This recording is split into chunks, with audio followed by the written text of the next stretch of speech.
Dans cette vidéo, je vais te présenter mes secrets et les secrets de l'industrie de l'influence pour pouvoir monétiser ton compte Instagram le plus rapidement possible et obtenir les partenariats dont tu rêves. Pour ceux qui ne me connaissent pas, moi c'est Augustin, connu sous le nom de Mister Passy sur Instagram. Je suis influenceur depuis maintenant 4 ans. Si j'ai créé cette chaîne aujourd'hui, c'est pour t'aider toi, créateur de contenu, influenceur ou entrepreneur à monétiser ta passion sur Instagram. Donc maintenant, passons directement au sujet de la vidéo. Comment avoir des partenariats rémunérés sur Instagram? Et la raison numéro 1 qui va te donner ces opportunités, ça va être la qualité de ton contenu. Maintenant, attends, tu es peut-être frustré parce que peut-être que tu te dis, voilà, va falloir que j'achète une caméra, va falloir que j'investisse dans le matériel, mon contenu n'est pas assez bonne qualité et tu vas être frustré. Ce que je vais souvent dire à mes clients que je coach sur Instagram, c'est que ce n'est pas réellement l'appareil que tu vas acheter qui va faire que tu vas être un créateur de contenu qui a du succès sur Instagram, et ça, loin de là, pas du tout. Ce qui va faire vraiment que tu vas pouvoir te démarquer et que tu vas pouvoir obtenir de l'argent avec ta création de contenu, ça va être simplement tes connaissances. Et ça représente réellement 80% du succès d'un influenceur sur Instagram. C'est l'une des choses les plus compliquées à expliquer aux gens qui commencent sur Instagram parce qu'ils veulent absolument la meilleure qualité, le dernier modèle, parce que sinon, ça ne vaut pas la peine de partager. Et c'est pour ça aujourd'hui que je veux ramener ces informations pour que tu te détrompes, justement pour te dire que c'est accessible à tout le monde, même si tu n'as pas le dernier matériel, parce que c'est la connaissance qui va te démarquer des autres. Il faut tout simplement que tu te poses la question, est-ce que mon contenu est monétisable? Si tu veux obtenir des collaborations, il va falloir que tu penses à cette question. Est-ce que mon contenu est monétisable? Est-ce qu'une marque peut imaginer ses produits en fait sur mes photos, sur mon contenu? Et ça, il va falloir que tu développes ton imagination pour savoir en fait quelle marque tu vas attirer avec le contenu que tu partages. Forcément, tu vas le repérer tout de suite. Pose-toi une question vraiment objective et analyse ton contenu et cherche à savoir réellement si en fait toi en tant que marque, tu travaillerais avec toi-même. Toi, si tu avais ton bébé, ta petite marque, ton petit business que tu avais créé, est-ce que tu choisirais en fait ton contenu pour le propager, pour le partager? Si la réponse est non, et tu le sauras très vite, réfléchis juste au point d'amélioration. Et ça ne veut pas forcément dire acheter une nouvelle caméra, acheter un nouveau téléphone. Non, c'est peut-être la lumière que tu utilises qui n'est pas assez bonne. C'est peut-être la façon dont tu édites, dont tu fais le montage de tes photos, les retouches qui n'est pas assez bonne, qui n'est pas assez efficace. Essaye vraiment d'analyser beaucoup plus loin tout ça et de ne pas simplement te dire je vais acheter le dernier matériel, le dernier équipement. Donc vraiment pour te résumer cette partie, les marques doivent se lire dans ton contenu. C'est-à-dire que lorsqu'elles tombent sur ta page et qu'elles analysent ton contenu, elles doivent pouvoir se mettre en immersion et t'imaginer avec les produits. Et pour ça, il faut que tu ramènes vraiment de la qualité. Il faut que tu sois monétisable, marketable. Le point numéro 2, c'est ton Media Kit.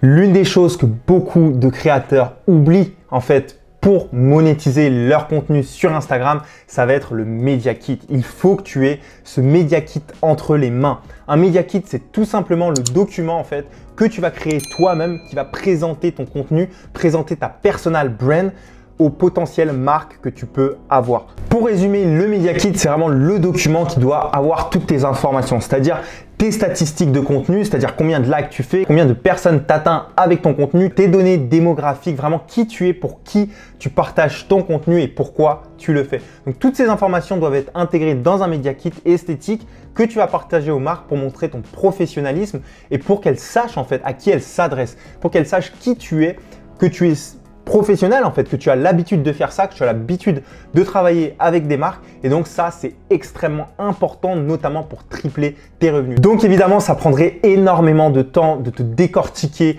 un Media Kit complet de A à Z, mais j'en parle dans mon kit de l'influenceur que j'ai sorti très récemment, qui t'explique en fait les bases du créateur de contenu et comment monétiser ton compte même si tu as une petite audience. Le troisième élément pour avoir des partenariats sur Instagram, ça va être ta bio. Ta bio est un élément central pour ton compte Instagram, puisque lorsque les personnes découvrent ton profil Instagram, il faut qu'elles puissent immédiatement découvrir qui tu es et voir en fait si on est potentiellement intéressé par toi. Maintenant, est-ce que tu dois faire une bio très sérieuse? Absolument pas. Je te demande pas de faire une bio très sérieuse. Au contraire d'ailleurs, mets-y vraiment de ta personnalité, mets-y vraiment des vibes, qu'on puisse reconnaître que tu es le fit parfait pour la marque et ça très rapidement. Également, petit détail, si tu fais d'autres activités à côté de ton activité de créateur de contenu, d'influenceur, n'oublie pas de le mentionner dans ta bio. Ça peut être un critère qui va en fait te différencier des autres créateurs et influenceurs parce que la marque va être plus ou moins sensible en fait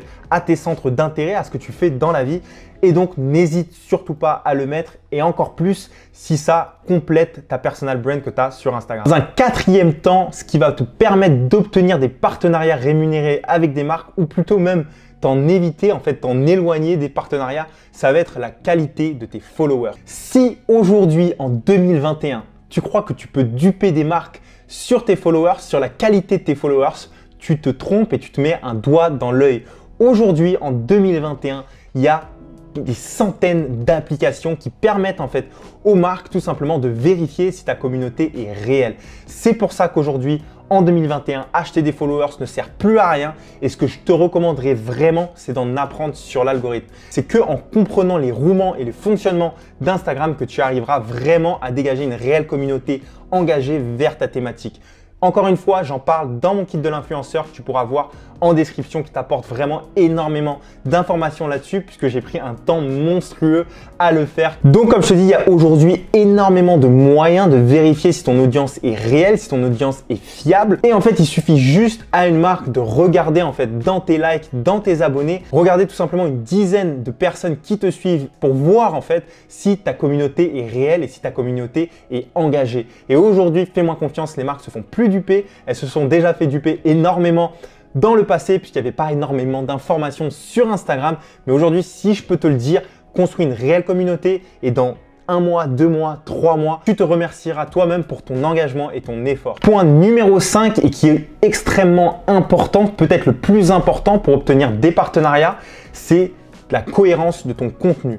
Essaye d'avoir un contenu le plus cohérent possible. Pourquoi? Tout simplement parce que si tu ne corresponds pas en fait à l'identité visuelle des marques, à une identité visuelle forte, en fait, aucune marque se sentira réellement liée avec ton contenu, se sentira réellement touchée par ton contenu. Aujourd'hui, les marques font très attention à leur identité visuelle et si jamais la tienne n'est pas en accordance avec la leur, et ben forcément, ça va être un gros point négatif pour collaborer avec toi et encore pire, pour te rémunérer. Et si tu prends le temps de te renseigner, si tu es sur cette vidéo aujourd'hui, je pense que tu veux collaborer avec de réelles marques, des marques qui représentent quelque chose, qui ont de la valeur et non pas simplement des marques de dropshipping. Et ben, il faut que tu saches que ces marques font très attention en fait à l'esthétique de ton compte Instagram et donc à la cohérence de ton feed. Donc l'identité visuelle, c'est quoi et comment est-ce que tu peux faire pour matcher celle des marques? Une identité visuelle, c'est tout simplement un assemblage de couleurs, de typographies, tout simplement de mood en fait. Qui est-ce que la marque représente? Quelle est son intégralité, sa valeur graphique? Et en fait, ça, il va falloir que tu l'adaptes dans ton contenu ou tout simplement que toi-même, tu aies une identité visuelle assez forte, donc une cohérence assez forte pour que la marque veuille s'associer à toi. Donc tu l'as compris, une marque pour perpétuer dans le temps avec son identité visuelle, pour qu'on la reconnaisse de plus en plus facilement à travers le temps sans même en fait entendre son nom, et bah, il va falloir qu'elle s'associe avec les bonnes personnes. Et fais-moi confiance, derrière ces marques-là, il y a de réels marketeurs. Donc plus la marque a vraiment de notoriété, plus la marque est grande, plus il y a de réels marketeurs derrière qui font extrêmement attention à ça, puisqu'une erreur peut coûter cher sur le long terme. Point numéro 6, pour obtenir plus de collaboration avec des marques, évite les sujets trop controversés. Le fait que tu supportes une cause, par exemple, est à double tranchant. Par exemple, imaginons que tu supportes la cause Black Lives Matter. Bien que c'est une cause extrêmement importante que tout le monde devrait partager à mon sens, et bah sois conscient en fait que ça peut ne pas faire partie des objectifs de la marque de se positionner dessus. Donc ce que je veux dire par là, c'est que tu peux défendre des causes universelles, mais fais attention de ne pas avoir trop de causes, auquel cas tu perdras en cohérence.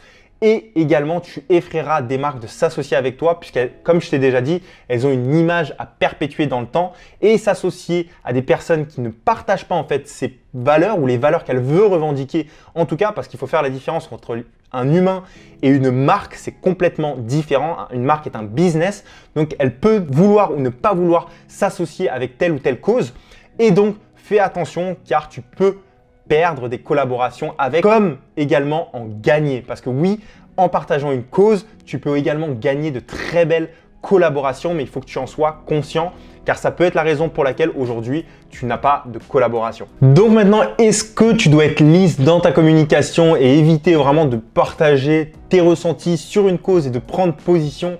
Non, absolument pas. Bien au contraire, être vraiment à fond dans une cause, pour une cause et la défendre, c'est un avantage vis-à-vis des marques. Ça peut même te rapporter de très beaux partenariats, mais il faut aussi que tu saches que c'est quelque chose de controversé et que c'est pas tout le monde qui veuille prendre parti dedans. Septième point, et merci Instagram pour celui-là car il nous facilite vraiment la tâche à nous mettre en avant, c'est les stories highlights, donc les stories permanentes. Donc les stories permanentes, si tu ne vois pas trop ce que c'est, ça va être tout simplement les stories qui vont se trouver juste en dessous de ta bio. Donc c'est les stories qui font partie de ta bio en fait, et c'est tout simplement un moyen pour toi de mettre en avant tes meilleures stories. Au fur et à mesure du temps, au fur et à mesure des mois et des années, certains de tes meilleurs contenus se retrouveront tout en bas de ton feed Instagram. Et lorsque les marques vont tomber sur ton profil, ils ne vont pas forcément scroller tout en bas pour se dire « Ah tiens, il a fait des collaborations qui m'intéressent » ou alors « Ce genre de photo est superbe et j'aimerais bien qu'il fasse le même pour ma campagne. » Là, tout simplement, ce que tu vas faire, c'est que ton meilleur contenu, tu vas le mettre dans tes stories permanentes qui vont rester en fait sur ton profil tant que tu les laisses et qui vont permettre à des marques qui te découvrent de visiter un petit peu les stories highlights que tu as, donc de ton meilleur contenu, et donc de s'inspirer, de s'imaginer et d'imaginer leur marque à travers le meilleur de ton contenu. Donc ne néglige absolument pas ce genre de fonctionnalité qui peut en fait te décrocher énormément de partenariats, et des marques sont déjà venues vers moi me demandant de reproduire le contenu qu'ils avaient vu dans une de mes stories highlights.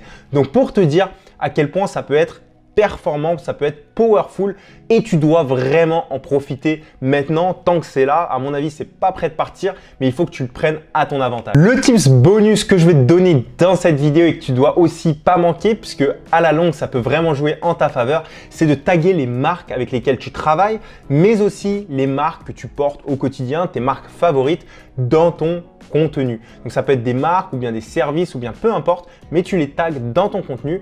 Et ce que tu vas faire, c'est que tu vas essayer de les mettre en avant, et ça, même si ce n'est pas des partenariats. C'est-à-dire que si aujourd'hui, tu achètes une marque de chaussures que tu apprécies énormément, ce que tu vas faire, c'est que tu vas prendre des photos donc, avec ces chaussures, peut-être une photo de toi, et ensuite, tu vas venir faire un close-up du produit, donc le mettre en fait en full screen, en l'écran entier, et tu vas montrer en fait sur ton Instagram aux marques que tu sais mettre un produit en avant, et qu'en fait, le simple fait de le taguer laisse à la marque l'opportunité d'imaginer comment ça ferait avec leurs produits. Donc, tag les marques dans ton contenu, montre que tu sais mettre en avant des marques. C'est très important d'avoir un exemple. Partage ton Media Kit, crée-toi une réelle identité visuelle et tu verras que tu travailleras avec énormément de marques. Pour aller plus loin, je t'ai fait le kit de l'influenceur que tu peux voir dans ma description, où je te donne vraiment toute mon expérience dans le milieu, mes années et années et années d'expérience en travaillant avec des agences, avec mes 300 000 abonnés sur Instagram, en ayant collaboré avec des dizaines et des dizaines de marques. Toute mon expérience se trouve réellement dans ce e-book qui te permettra d'avoir des partenariats, vivre de ta passion, et ça même si tu as moins de 3000 abonnés. J'ai fait également une autre vidéo qui peut vraiment t'intéresser sur comment devenir influenceur aujourd'hui avec toutes mes stratégies, mon expérience d'influenceur. Donc n'hésite pas également à la regarder, elle va t'apporter énormément de valeur. J'espère que tu as aimé cette vidéo. Les gars, on se retrouve dans une prochaine vidéo. C'était un plaisir aujourd'hui d'être avec vous. See you next time.